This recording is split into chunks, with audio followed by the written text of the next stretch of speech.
Welcome to bankers view power by IBC.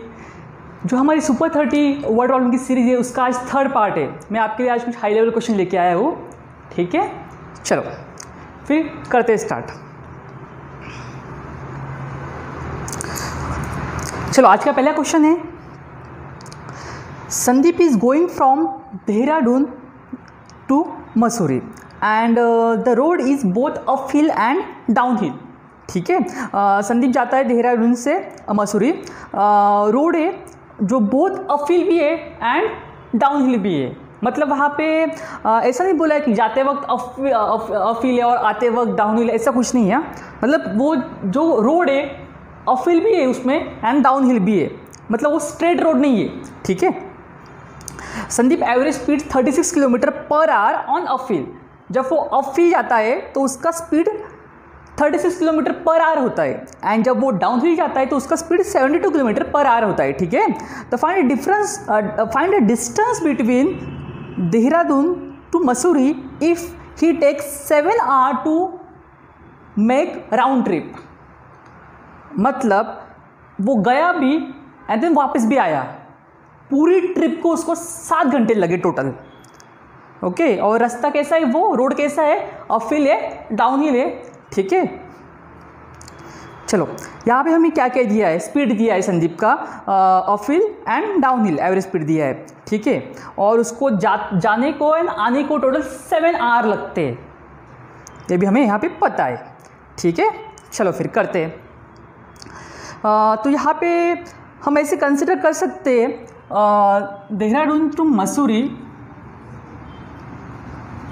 यहाँ पे total x kilometre distance है। ठीक है, x किलोमीटर यहाँ पे डिस्टेंस है देहरादून टू मसूरी।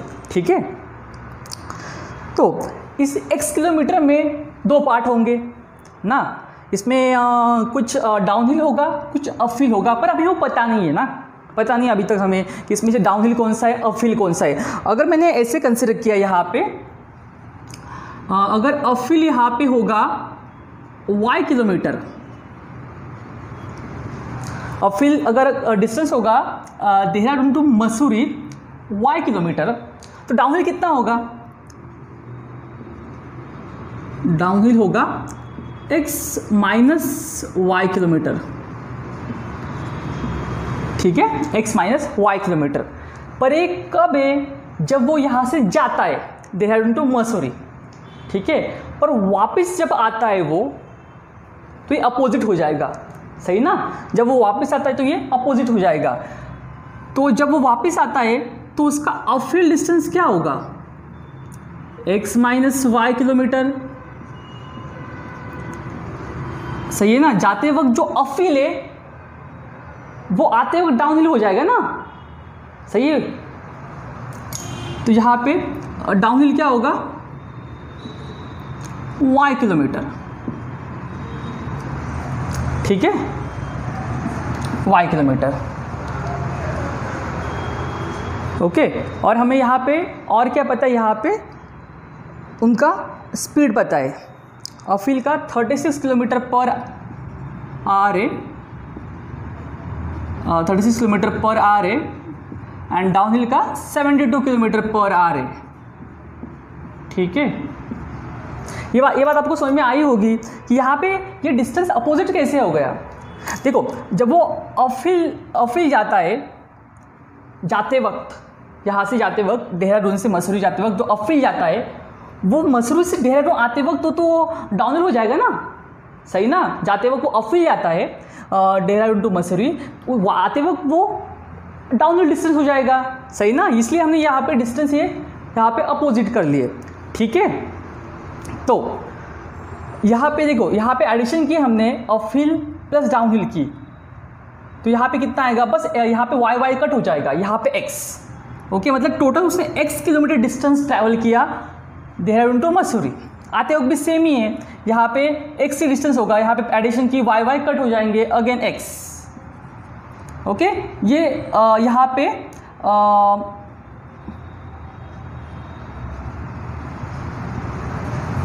ओके, हमें पता क्या, यहाँ पे उसका एवरेज स्पीड पता है, उसका एवरेज स्पीड पता है हमें अपहिल एंड डाउनहिल डिस्टेंस का। तो यहाँ पे अपहिल देखो, अपहिल यहाँ पे y किलोमीटर है और x माइनस वाई किलोमीटर है, मतलब यहाँ पे कितना डिस्टेंस होगा ये x किलोमीटर, ठीक है, अपहिल में। वैसे ही डाउनहिल में कितना होगा, वैसे x किलोमीटर होगा, ठीक है। ये अपहिल यहाँ पे 36 किलोमीटर पर आवर और डाउनहिल 72 किलोमीटर पर आवर और टोटल लगे यहाँ पे 7 आवर, ठीक है। समझ में आया होगा आपको ये x कैसे आया। देखो टोटल वहाँ पे हमें स्पीड कौन सा दिया है, अपहिल का एवरेज स्पीड एंड डाउनहिल का एवरेज स्पीड, ठीक है। हमें वहाँ पे अपहिल का एंड डाउनहिल का एवरेज स्पीड दिया है वहाँ पे। तो यहाँ पे अपहिल का डिस्टेंस हमने कैलकुलेट किया, यहाँ पे x minus y plus y, तो वाई वाई कट हो गए, तो यहाँ पे अपहिल का आया डिस्टेंस x, वैसे ही डाउनहिल का x आया, ठीक है। अपहिल का speed 36 kilometre per hour average speed और डाउनहिल का 72 किलोमीटर पर आवर और टोटल यहाँ पे ये distance upon speed equal to time, ये टोटल टाइम है अपहिल प्लस डाउनहिल, ठीक है। तो यहाँ पे हम एलसीएम लेंगे तो 72 होगा, तो यहाँ पे 2x plus x equal to 7, तो 72 वहाँ पे जाके मल्टीप्लाई होगा ना, तो यहाँ पे आएगा 7 2 ज़ा 14, 1 कैरी, 7 7 ज़ा 49 प्लस 150 इक्वल टू यहाँ पे 3x, तो x कितना आया 3 1 ज़ा 3 8 ज़ा 3 6 ज़ा, ओके 3 1 ज़ा 2 कैरी 3 6 ज़ा हुआ है यहाँ पे, 3 6 ज़ा 2 कैरी 3 8 ज़ा, तो ये डिस्टेंस आया 168 किलोमीटर यहाँ पे डिस्टेंस है। तो वहाँ पे उन्होंने क्या पूछा था, तो देहरादून टू मसूरी डिस्टेंस ही पूछा है, तो 168 किलोमीटर ये डिस्टेंस है देहरादून टू मसूरी, ठीक है। आई होप आपको समझ में आया होगा अच्छे से, ओके। चलो अगला क्वेश्चन लेते फिर।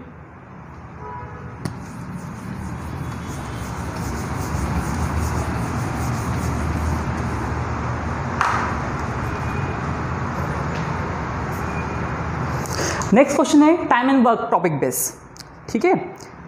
ABC 3 लोग यहाँ पे ABC वो alone can finish a work in 10 12 15 days, तीनों 10 12 15 डेज रिस्पेक्टिवली काम कर रहे हैं, अकेले कर सकते हैं मतलब, okay.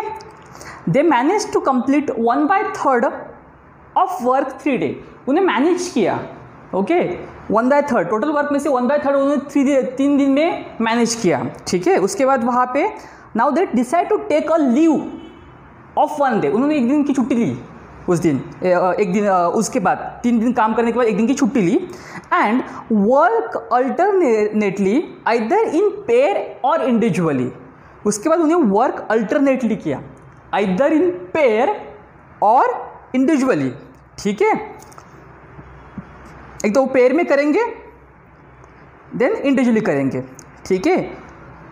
Then the find the minimum number of days required to finish that task, तो कम से कम दिन में हमें वो काम कितने कम से कम दिन लगेंगे वो काम कंप्लीट होने में। एंड वहाँ पे बोला ये all of them don't work together, सब के सब साथ में काम नहीं करते, ठीक है, सब के सब साथ में काम नहीं करते। तो स्टार्टिंग में तो उन्होंने 3 दिन में मैनेज किया, तो उसके बाद एक दिन की छुट्टी ली, देन वो वर्क अल्टरनेट कर रहे हैं ना, either pair or individually, and given all of them don't work together, ठीक है।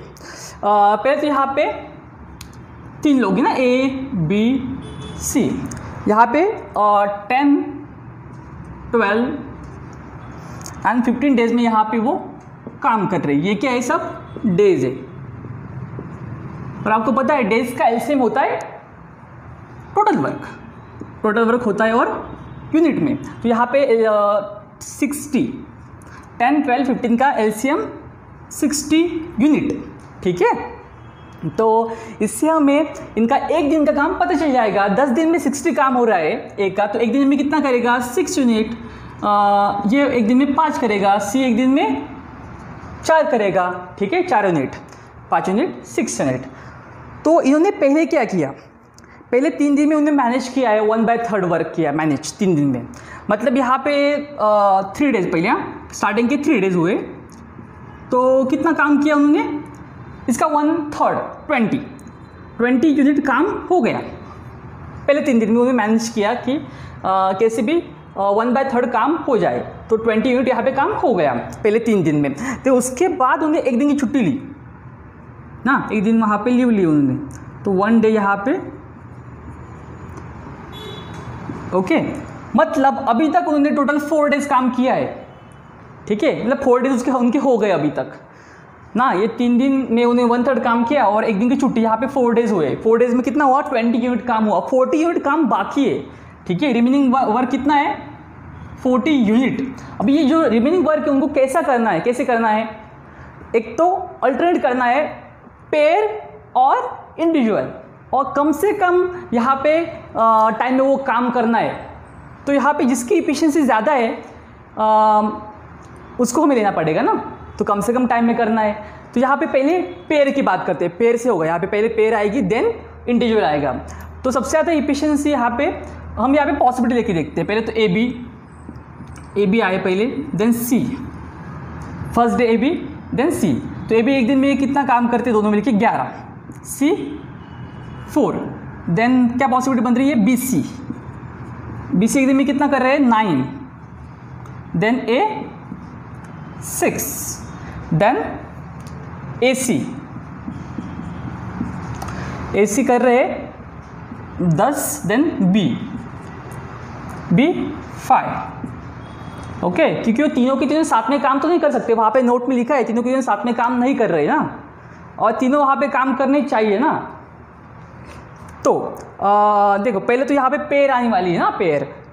तो यहाँ पे पेयर मतलब यहाँ पे सबसे ज़्यादा इफिशिएंसी ए प्लस बी की है। सबसे पहले काम ए प्लस बी करेंगे, यहाँ पे ए बी प्लस सी, इससे किया तो हमें सबसे पहले काम कंप्लीट होगा। आप सब मतलब यहाँ पे सबसे आप करके देखिए, ओके, तो आपको पता चल जाएगा, ठीक है। तो पहले ए प्लस बी 11 वर्क कर रहे हैं 1 दिन में, और सी 1 दिन में 4 वर्क कर रहा है। सब यहाँ पे सबके एडिशन 15 ही होने वाली है, ये तीनों यहाँ पे ए बी सी, ठीक है। पहले तो 2 दिन में यहाँ पे 15 हो रहा है वर्क ना, 15 यूनिट वर्क 2 दिन में हो रहा है ना। ये पहले दिन ये आया A B, then second day C आया, फिर 15 यूनिट वर्क हो रहा है 2 दिन में। हमें कितना करना है, 40 करना है, ठीक है। 2 दिन में हो रहा है कितना, 15 वर्क हो रहा है 2 दिन में, देन अगेन 15 वर्क होने में 2 दिन लगेंगे, ठीक है। पहले दिन ए बी आया देन सी आया, ओके। 2 दिन में 15 हो रहा है, देन और 2 दिन लगेंगे 15 वर्क होने में, 30 हुआ। काम कितना बचा है, 10 काम कौन करेगा, देन अगेन ए बी आएगा, ठीक है। मतलब यहाँ पे कितने डेज लग रहे हैं, ये 2 4, और पहले के ये 4, ओके। तो 8 डेज यहाँ पे हो गए, ठीक है। देन कितना काम बाकी है, 10 काम बाकी है ना, 15 30 हुआ, 10 रिमेनिंग है, और 10 कौन करेगा, अगेन ए बी यहाँ पे आएगा, डिवाइड बाय 11। तो यहाँ पे 10/11 डेज में ये काम कंप्लीट होगा। यहाँ पे ए बी सी स्टार्ट करोगे तो वैसे आप बी प्लस सी ए, देन ए प्लस सी बी, इनसे भी आप करके देखिए, थोड़ा टाइम ज़्यादा लगेगा, 8-10/11 डेज से ज़्यादा टाइम लगेगा इनसे आपने किया तो। आप करके देखिए, ठीक है। ये फाइनल आंसर है 8-10/11, कम से कम इतने टाइम में वो काम हो जाएगा, ठीक है। चलो फिर नेक्स्ट क्वेश्चन लेते हैं हमारा। नेक्स्ट क्वेश्चन है मिक्सर एलिगेशन बेस, ठीक है।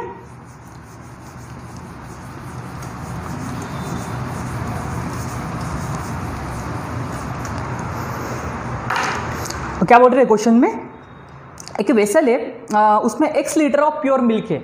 एक वेसल में x लीटर, मतलब पूरे वेसल में बस मिल्क ही है वहाँ पे, ठीक है।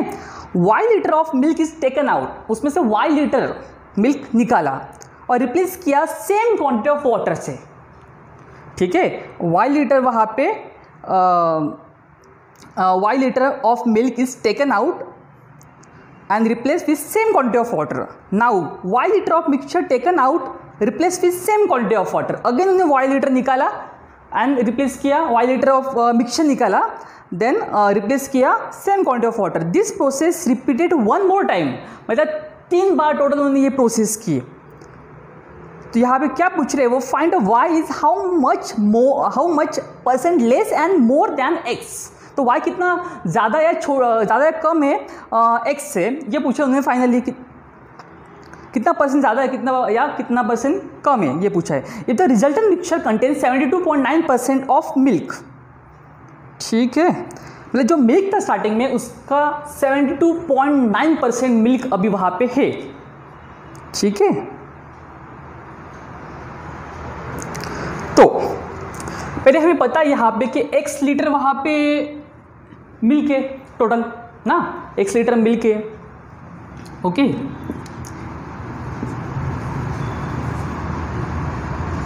x टोटल x में से y निकाल रहे हैं ना, टोटल में से x में से y इतना निकाल रहे हैं ना, और ये प्रोसेस उन्होंने 3 बार की,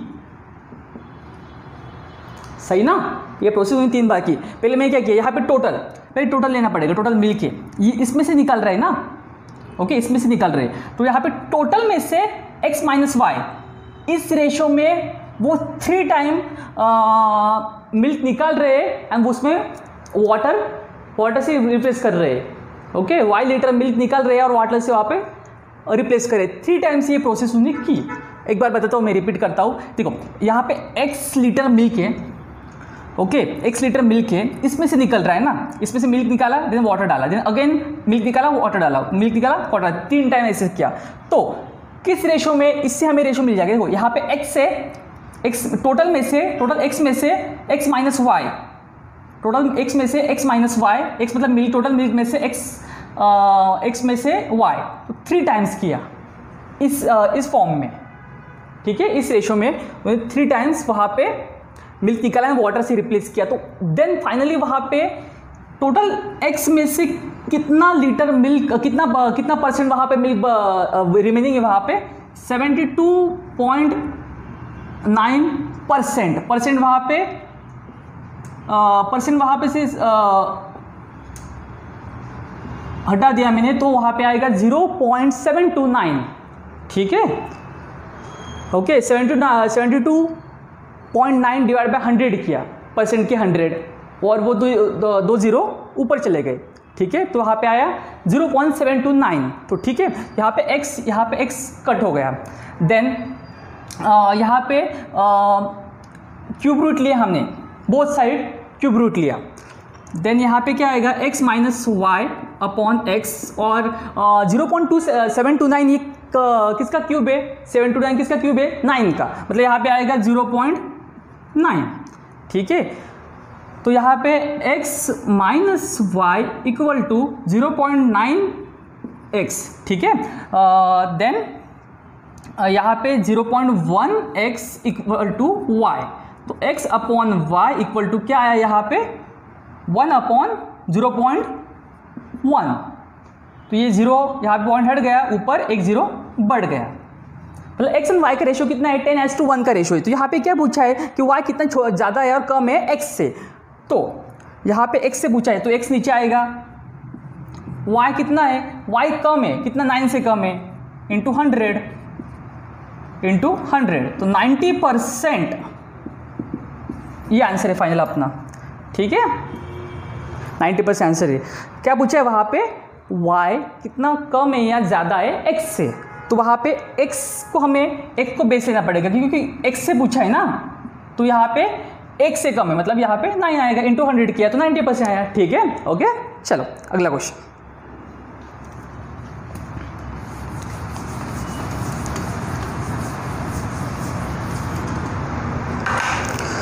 अ tank 160 litre fill with water and rum, ठीक है। एक टैंक है, उसमें 160 लीटर वाटर एंड रम है, ठीक है। 45% of water and 25% of rum is taken out, okay. 45% of water and 25% of rum taken out, it is found that tank is now fill with 5/8 of previous, then the find ratio of water and rum initially, ठीक है। यहाँ पे बोला है कि वहाँ पे water है और रम है टोटल 160 लीटर में, ठीक है, 160 लीटर वहाँ पे वाटर एंड रम है, ठीक है। उसमें से 45% एंड 25% और 45% वाटर एंड 25% रम हमने निकाली, तो वहाँ पे रिमेनिंग वहाँ पे 5/8 मिक्सचर रहा रिमेनिंग।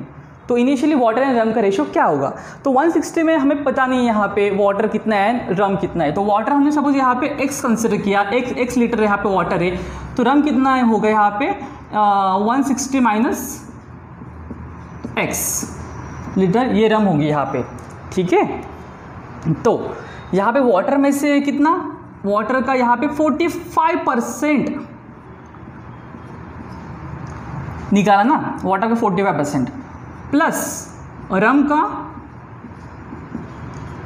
कितना 25% निकाला। 25% की फ्रैक्शन वैल्यू 1/4, ठीक है, 1/4 25% की फ्रैक्शन वैल्यू डायरेक्ट लिख दी मैंने यहाँ पे 1/4। टोटल में से ये इतने रम में से 1/4 रम निकाली और टोटल वाटर में से 45% वाटर निकाला।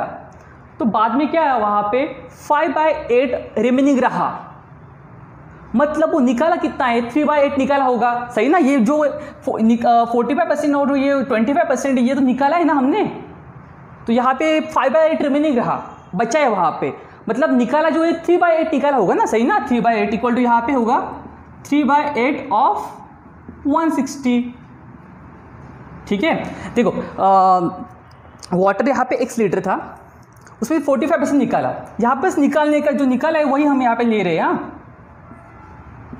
ठीक है।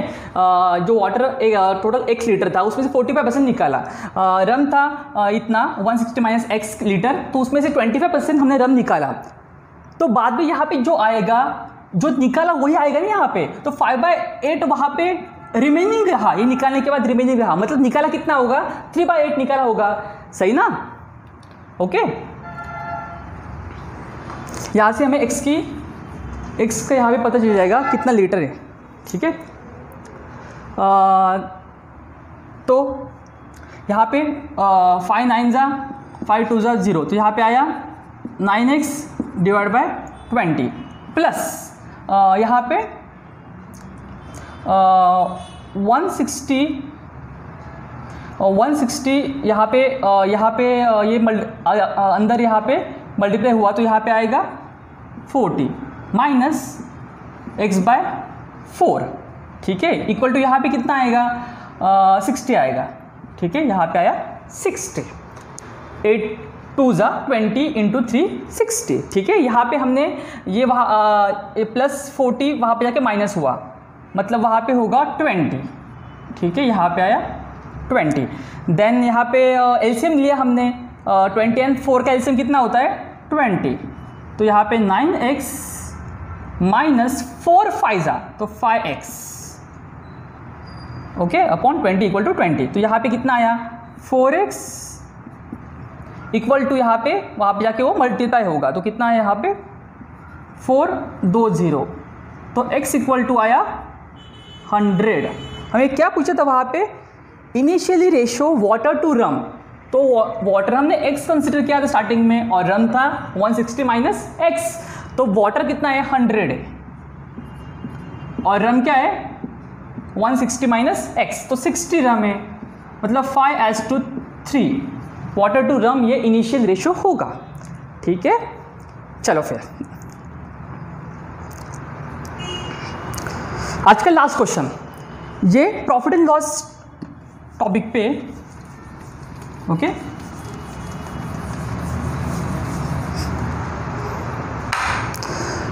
Cost price of product R, okay, एक प्रोडक्ट है आर, उसकी कॉस्ट प्राइस, एक प्रोडक्ट है उसकी कॉस्ट प्राइस आर रुपीज़ है, ठीक है, प्रोडक्ट कॉस्ट पे आर रुपीज़ है। A person raise its price by x%, मतलब वहाँ पे मार्कअप किया उसने, x% से मार्कअप किया, कॉस्ट प्राइस पे मार्कअप प्राइस होती है ना, ठीक है। Then offer discount Z%, discount किस पे होता है मार्क प्राइस पे होता है, मार्क प्राइस पे एक Z% डिस्काउंट दिया, so on it so that selling price becomes R, जो कॉस्ट प्राइस थी आर रुपीज़ वही सेलिंग प्राइस आर रुपीज़ ही हो गई, ठीक है।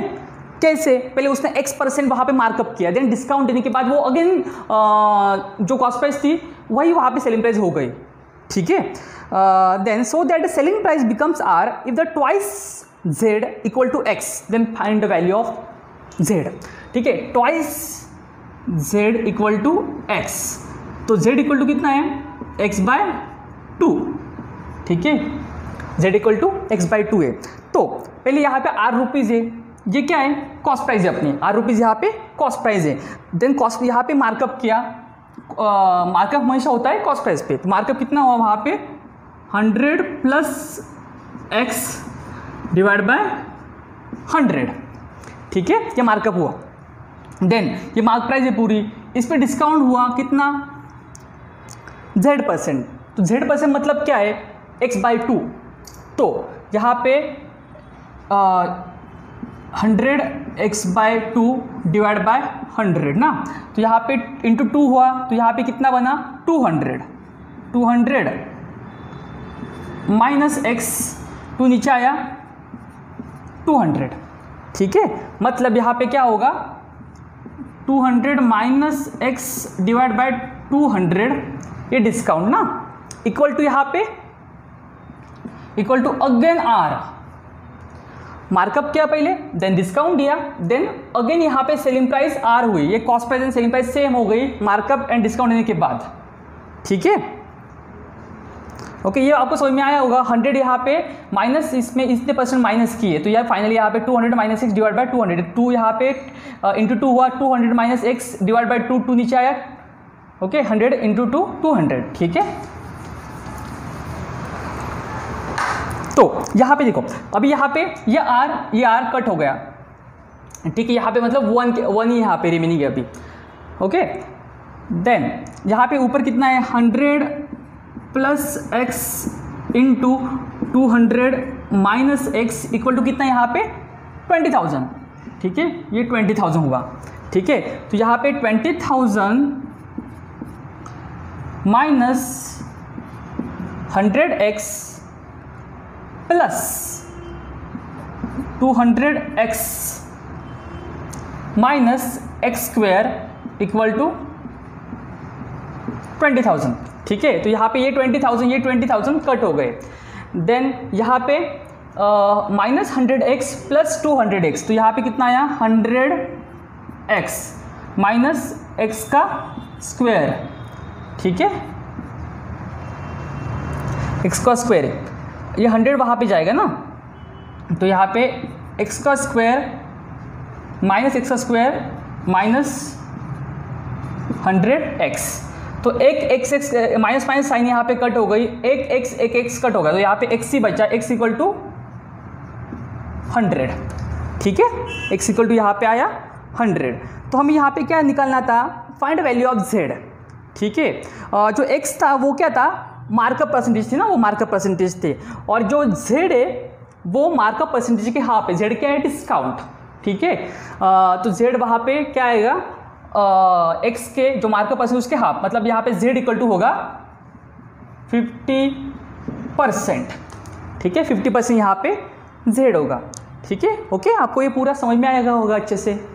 ओके, चलो फिर आज के लिए बस हो गया, जल्दी आपको हमारा नेक्स्ट लेक्चर मिल जाएगा, ठीक है। चलो, थैंक यू।